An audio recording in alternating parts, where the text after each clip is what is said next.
Hello, I'm Dr. Moha Bhattacharjee. We are doing imperfect market pricing, imperfect factor market pricing, and so in this we have discussed perfectly competitive market and imperfect competitive market. So the more common things which we have learned from this entire thing is that imperfectly labor market, factor is paid according to its VMP, and the VMP is nothing but the marginal physical productivity into the price. So it is only in the perfectly competition market there is no question of exploitation, and the prices is paid according to the VMP, that is according to the value of the marginal productivity. But it is something which is exceptional, which never exists. So that's why practically there is something two market which we have discussed, in which we have considered the imperfection in the product market, imperfection in the labor market, and we have found out the interaction between these two. So we find that in the second case, when there is a monopolistic power in the product market, we find that the prices which has been paid to the factor is according to their MRP, and the prices which is received by the firms is VMP. So there is a gap between the VMP and the MRP, and which is called as an exploitation of the labor by the Joan Robinsons. And the third case, what we find is that in which what we find that there is a monopolistic competition in the labor market and monopolistic competition in the product market. So there is a dual exploitation, and in that case what will happen, the price will be even, the wages which will be paid to the factor market, to the factor, will be even lower than the MRP, because the equilibrium quantity of the employment of the factor will be determined by the marginal expense and MRPL equilibrium, but the prices will be paid by on the basis of the SL curve, which is below the MRPL curve. So in this, when there is a dual imperfection, that is, there is a monopoly in the product market, monopsonistic in the factor market, then the wage will be even lower than the MRP, the marginal revenue productivity curve. So that way these are the different ways by which the wages has been, the determination of the wages has been explained, and the different market condition. Now next we come into the bargaining strategies. Now we have understood that the laborers do not gain by becoming by facing a monopsonistic, by facing a monopoly product market, even by becoming one. So we can, even if we turn the situation, that the monopsonistic in the product market and monopoly in the labor market. So in that case what happens, there is no equilibrium condition which we get. We get a limit of the solution, and that is called, we get a limit of the differences, a limit of the wages within which the wages can be determined. So it is and a new area in which we enter is called the bargaining strength, collective bargaining. So here what we are doing, we are not getting an equilibrium wage. For example, intersection of MRP, intersection of VMP, intersection of SL, nothing. We will not get a exact equilibrium wage. We will get the range of the wage.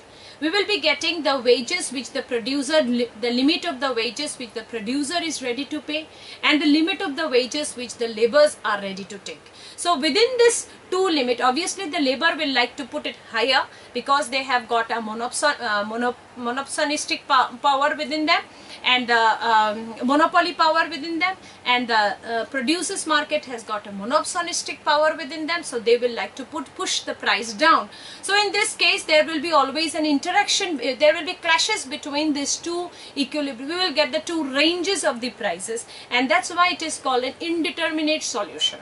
So now we are going into the range, we are going into the area of a collective bargaining, in which we get, there is no particular one solution, but we get a ranges of the wages within which the solution is determined. So that is called the area of the collective bargaining. The wages will be determined on the basis of the bargaining strength of the producer or of the factor market. If the producers are much more total cartel, or they are united as a one, totally very strong one, then they will be able to pressurize the wages towards them, and so they will be able to lower the wages towards them.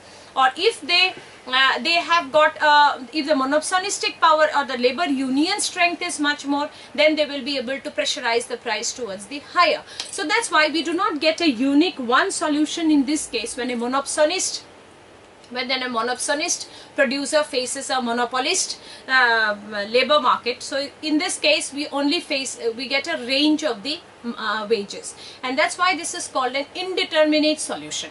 And in this indeterminate solution, it is the collective bargaining strength which determines who will be winning. It will not tell whether it is the producer or it is the consumer. There is no one unique solution in this problem. So this is the fourth case in which we talk about the collective bargaining strategy. After discussing about the perfectly competitive market where the VMP is all in all, in the second case we considered that yes, there is an imperfection. MRP has determined the equilibrium wages, but it is VMP is determining the exploitation. Then we are coming into the third case in which there is a imperfection in the monopsony and monopoly, both the cases in which the wages are not also according to the MRP, but it is much below than MRP. So it is a case of a dual exploitation. So in this way there is lots of exploitation cases been happening in the when the moment the imperfection enters. But now this imperfection matter or the exploitation matter takes a different turn when we come into a bargaining situation. It is more on the union or more in the strength of the union of either of the producer or of the factor market, which will be determining whether the wages will be towards the labor market or it will be more towards the producer market. So it depends now on the strength of the collective bargaining. This is another zone in which we talk about the factor market. So, but there is no genuine one unique solution which we get, and that's why it is also called a bilateral monopoly problem in giving an indeterminate solution. Why it is a bilateral monopoly? Bilateral monopoly means monopoly firm is interacting a monopsonist seller or a monopsonist buyer. So there is a one firm who is selling the producer, and there is a one firm and the labor market also has becoming one, and so they are also buying as a one producer, as a one seller. So in this case what happens, a monopoly faces a monopsonist, and so in this monopoly clashing a monopsonist, which is also considered to be a bilateral monopoly, doesn't give any determinate solution, but gives us a range of wages within which the wages can interact and can settle down. But there is no one unique solution which we get in this case, and that's why it is called an indeterminate solution of the labor market. But it is something union and firm. Sometime practically we have find that the union and firm goes quite beyond their area, and they make lots of discussions and policies, and by which they try to settle down something in a common way. Neither it is too much towards the labor market, neither too much towards the producer market, but it is something which is in between these two broad categories.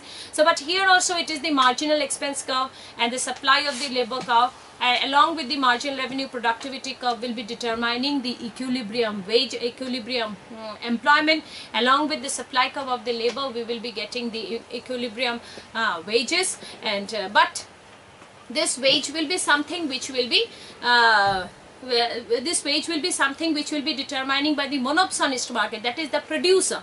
In this case what is happening, the producer is a monopsonist. So that's why the producers will be trying to put a price which is determining by the ME and SL, and the SL point will be determining the wages of the producer. But in this case, when we will be coming the MRPL curve, with the MRPL curve, now this he is a monopolist wage market, he will try to determine the wage towards the MRPL point, and which will be higher than the producer's point. And so in that case the wage will be the two limit, and the labor market's wage will be, obviously the expectation of the labor market's wage will be higher, and for the producers the expectation to pay the laborers will be lower. But there will be no one unique solution, as I was telling it, and it doesn't give any determinate solution. And so that's why in a bilateral monopoly we talk about an indeterminate solution, and that is the and from which we start the collective bargaining point. So we understand that it is the bargaining skills bargaining strength, bargaining attitude with which these two party meets and talks, and then they come into a common argument, common points by which they can push their price towards them. But it is considered that if both the bargaining power strengths are almost equally poised, they will be trying to settle down the price, something in between these two. Nobody will be, if the labor unions are considering giving pressures of strikes and lockouts, and there is an increasing demand of the product, and everybody knows that it has made a good brand name, so the laborers will be trying to get themselves united, and they will be trying to pressurize the wages towards their level, that is the upper one, that is determined by the MRP curve. But the producers also will not like to pay that upper limit, and they will try to push down the price towards the lower. Being a monopsonist, they will be working as a monopsonist, and so they will be trying to pressurize the price towards the SL curve, and so there will be this push and pull situation which will be which will go on till there is a common solution which comes out with an and so that's why it is called a solution which is indeterminate. It is not a determinate solution in this market. And that's all we have done with the collective bargaining and with the fact pricing of the factor market. Next we will be doing some other topic. Thank you.